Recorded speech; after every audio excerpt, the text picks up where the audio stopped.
ನಮಸ್ಕಾರ. ಪ್ರಜಾರಾಜ್ಯ ಕನ್ನಡ ನ್ಯೂಸ್ಗೆ ಸ್ವಾಗತ. ನಾನು ರಾಮಗೌಡ ಪಾಟೀಲ್.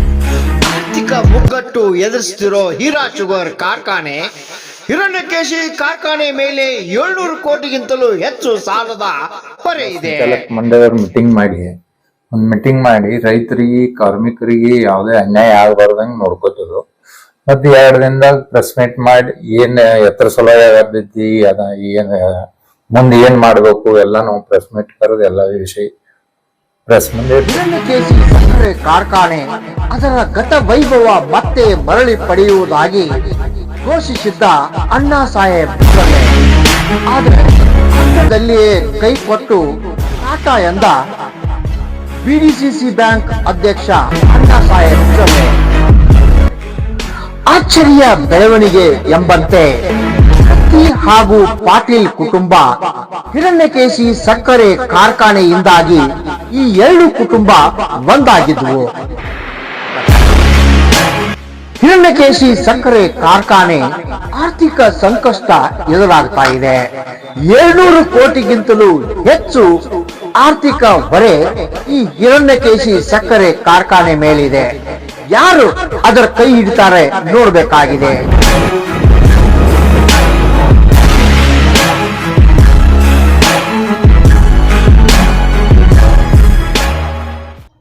ಹಲವು ದಶಕಗಳಿಂದ ಕಾರ್ಖಾನೆ ಹಾನಿ ಅನುಭವಿಸುತ್ತಿದೆ.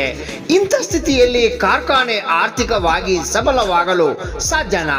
ಸಹಕಾರ ರಂಗ ಉಳಿಸಲು ಕಾರ್ಖಾನೆಗೆ ಅಗತ್ಯ ಆರ್ಥಿಕ ಸಂಪನ್ಮೂಲ ಒದಗಿಸಿ ಕಾರ್ಖಾನೆ ಹಾಗೂ ರೈತರ ಹಿತ ಕಾಪಾಡಲು ಬದ್ಧ. ಕಾರ್ಖಾನೆ ಗತ ವೈಭವ ಮರಳಿ ಪಡೆಯುವುದಾಗಿ ಬಿಡಿಸಿಸಿ ಬ್ಯಾಂಕ್ ಅಧ್ಯಕ್ಷ ಅಣ್ಣಾ ಸಾಹೇಬ್ ಜೊಲ್ಲೆ ಹೇಳಿದರು. ಇದರ ಬೆನ್ನಲ್ಲೇ ಇನ್ನೂ 1 ವರ್ಷ ಕಳೆದಿಲ್ಲ. ಅಣ್ಣಾ ಸಾಹೇಬ್ ಜೊಲ್ಲೆ ಕಾರ್ಖಾನೆ ವ್ಯವಹಾರದಿಂದ ದೂರ ಉಳಿದಿದ್ದು ಮತ್ತೆ ಪ್ರಸ್ತುತ ರಾಜಕೀಯದಲ್ಲಿ ದೊಡ್ಡ ಸಂಚಲನ ಮೂಡಿಸಿದೆ.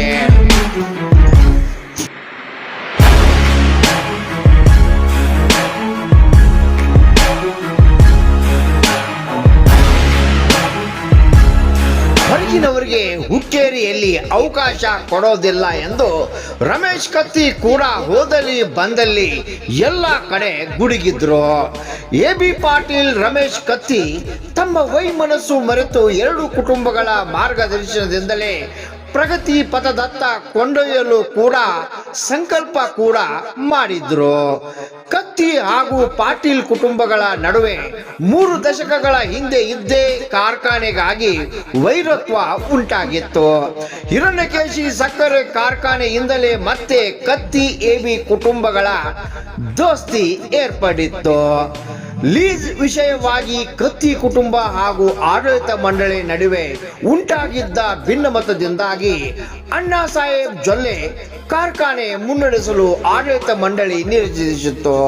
ಆದರೆ ಈಗ ಜೊಲ್ಲೆ ವ್ಯವಹಾರದಿಂದ ಹಿಂದೆ ಸರಿದಿದ್ದು ಆಶ್ಚರ್ಯ ಬೆಳವಣಿಗೆ ಎಂಬಂತೆ ಹಿರಣ್ಯಕೇಶಿಗಾಗಿ ಒಂದಾಗಿದ್ದ ಕತ್ತಿ ಪಾಟೀಲ್ ಕುಟುಂಬ ಹಿರಣ್ಯಕೇಶಿ ಸಹಕಾರಿ ಸಕ್ಕರೆ ಕಾರ್ಖಾನೆ ಒಟ್ಟಾಗಿ ಮುನ್ನಡೆಸಲು ಕೈ ಜೋಡಿಸಿದ್ದ ಕತ್ತಿ ಮತ್ತು ಪಾಟೀಲ್ ಕಾರ್ಖಾನೆ ಅಭಿವೃದ್ಧಿ ಪಥದತ್ತ ಕೊಂಡೊಯ್ಯಲು ಶಪಥ ಕೂಡ ಮಾಡಿದ್ರು.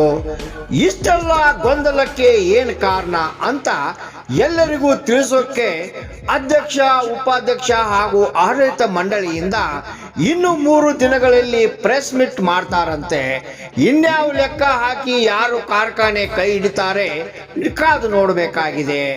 ದಿನಕ್ಕೊಂದು ಹೊಸ ತಿರುವು ಪಡಿತಿರೋ ಕಾರ್ಖಾನೆ ರೈತರ ಹಾಗೂ ಕಾರ್ಮಿಕರಿಗೆ ತಲೆನೋವಾಗಿ ಪರಿಣಮಿಸಿದೆ. ಕಾರ್ಖಾನೆ ನಡೆಸೋಕೆ ಬರ್ತಾರೋ ಅಥವಾ ಅದರ ಆಸ್ತಿ ನೋಡಿ ಬರ್ತಾರೋ ಅನ್ನೋ ಗುಸುಗುಸು ಪಿಸು ಚರ್ಚೆ ಹುಕ್ಕೇರಿ ಮತಕ್ಷೇತ್ರದಲ್ಲಿ ನಡೀತಾ ಇರೋದಂತೂ ಸ್ಪಷ್ಟ. ಸುದ್ದಿಗೋಷ್ಠಿ ನಡೆಸಿ ಅಧ್ಯಕ್ಷ, ಉಪಾಧ್ಯಕ್ಷ, ಆಡಳಿತ ಮಂಡಳಿ ಏನ್ ಸ್ಪಷ್ಟನೆ ಕೊಡ್ತಾರೋ ಕಾದು ನೋಡಬೇಕಾಗಿದೆ. ರಾಮಗೌಡ ಪಾಟೀಲ್, ಪ್ರಜಾರಾಜ್ಯ ಕನ್ನಡ ನ್ಯೂಸ್. ಮುಖಾಂತರ ನಾವು ಕೂಡ ಅದನ್ನ ಕಂಡಿದ್ದೇವೆ. ಈ ಮೂಲಕ ಈಗ ತಾಲೂಕಿನ ಜನರಿಗೆ ಒಂದು ಗೊಂದಲದ ವಾತಾವರಣ ಅವರಲ್ಲಿ ಮೂಡಿದ್ದು ನಿಜ. ಆದರೆ ಸತ್ಯಾಂಶವನ್ನು ಎಲ್ಲ ಸಾರ್ವಜನಿಕರಿಗೂ, ಕಾರ್ಖಾನೆ ಸದಸ್ಯರಿಗೂ, ಕಾರ್ಮಿಕ ವರ್ಗದವರಿಗೂ ತಿಳಿಸಲು ಆಡಳಿತ ಮಂಡಳಿ ಒಂದು 2 ದಿನಗಳಲ್ಲಿ ಸಂಪೂರ್ಣವಾದ ಒಂದು ಈ ಒಂದು ಗೊಂದಲಗಳಿಗೆ ಏನು ಕಾರಣ ಅನ್ನೋದನ್ನ ಮತ್ತು ಸ್ಪಷ್ಟೀಕರಣವನ್ನು ಕೊಡ್ತಾರೆ. ಕಾರ್ಖಾನೆ ಸದಸ್ಯರು ಹಾಗೂ ರೈತ ಬಾಂಧವರು ಹಾಗೂ ಕಾರ್ಮಿಕರು ಯಾವುದೇ ಗೊಂದಲಕ್ಕೆ ಈಡಾಗುವುದು ಬೇಡ. ಕಾರ್ಖಾನೆ ಮೊದಲನೇ ತರ ಯಾವತ್ತು ಕಾಲಕ್ಕೆ ರೈತರ ಬಿಲ್ ಹಾಕೋದಿರಲಿ, ಕಾರ್ಮಿಕರ ಸಂಬಳವನ್ನು ಹಾಕೋದಿರಲಿ, ಎಲ್ಲ ಕಾರ್ಯಚಟುವಟಿಕೆಗಳನ್ನು ಈಗಿರುವಂತಹ ಆಡಳಿತ ಮಂಡಳಿ ನಡೆಸಿಕೊಂಡು ಹೋಗ್ತಾ ಇದೆ ಅಂತ ಹೇಳಲಿಕ್ಕೆ ಇಚ್ಛೆ ಪಡ್ತೀನಿ. ಯಾವುದೇ ರೀತಿಯಿಂದ ರೈತ ಬಾಂಧವರು ಹಾಗೂ ಕಾರ್ಮಿಕ ವರ್ಗದವರು ಗೊಂದಲಕ್ಕೆ ಈಡಾಗಬಾರದು. 2 ದಿನಗಳಲ್ಲಿ ಸಂಪೂರ್ಣ ನಮ್ಮ ಆಡಳಿತ ಮಂಡಳಿ ಸೇರಿದಾಗ ಒಂದು ಪತ್ರಿಕಾ ಪರಿಷತ್ತನ್ನು ಕರೆದು ಸಂಪೂರ್ಣ ಕಾರ್ಖಾನೆ ಸದಸ್ಯರಿಗೆ, ರೈತ ಬಾಂಧವರಿಗೆ, ಜಿಲ್ಲೆಯ ಎಲ್ಲ ಜನರಿಗೂ ಕೂಡ ಸತ್ಯಾಂಶವನ್ನು ತಿಳಿಸುವಂತ ಒಂದು ಪ್ರಯತ್ನ ಮಾಡ್ತೀವಿ ಮತ್ತು ಕಾರ್ಖಾನೆಯನ್ನು ಸುವ್ಯವಸ್ಥಿತವಾಗಿ ಮುಂದಿನ ದಿನಮಾನಗಳಲ್ಲಿ ನಡೆಸಿಕೊಂಡು ಹೋಗ್ತೀವಿ ಅಂತ ಈ ಮೂಲಕ ತಮ್ಮಲ್ಲಿ ಹೇಳಲಿಕ್ಕೆ ಇಚ್ಛೆ ಪಡ್ತೀವಿ. ಏನಿಲ್ಲ, ನಾವು ಎಲ್ಲ ಸಂಚಾಲಕ ಮಂಡಳಿಯವ್ರು ಮೀಟಿಂಗ್ ಮಾಡಿ ರೈತರಿಗೆ, ಕಾರ್ಮಿಕರಿಗೆ ಯಾವುದೇ ಅನ್ಯಾಯ ಆಗಬಾರ್ದಂಗೆ ನೋಡ್ಕೋತಿದ್ರು. ಮತ್ತೆ 2 ದಿನದಾಗ ಪ್ರೆಸ್ ಮೀಟ್ ಮಾಡಿ ಏನ್ ಎತ್ತರ ಸಲುವಾಗಿ ಆಗತೈತಿ, ಅದ ಏನ್ ಮುಂದೆ ಏನ್ ಮಾಡ್ಬೇಕು ಎಲ್ಲ ನಾವು ಪ್ರೆಸ್ ಮೀಟ್ ಕರೆದು ಎಲ್ಲ ವಿಷಯ ಪ್ರೆಸ್ ಮುಂದೆ ಇರ್ತೇವೆ.